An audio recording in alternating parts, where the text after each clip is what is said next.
श्री स्वामी समर्थ मंडळी. लग्न सराई सुरू झाली आहे आणि कामाची गडबडसुद्धा.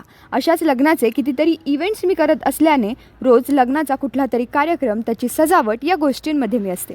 असेच कितीतरी लोक रोज लग्न समारंभात अतिथी म्हणून जातात. लग्न कोणाचंही असो, गावकी भावकी किंवा नातेवाईक. आपण आपल्या घरात किती विचार करतो बरं जेवण वायाला गेलं तर. मग लग्नात आपण पण आपल्याला लागतंय तेवढंच घ्यावं. ताटभर लोक घेतात खरं, पण त्यातलं अर्ध तर फेकूनच देतात. गरज नाही आहे ना. लोक आले की नवरा नवरीला भेटतात आणि जेवायला जातात, खातात अगदी ढेकर येईपर्यंत, पण नंतर मात्र जेवणाला नावं ठेवतात.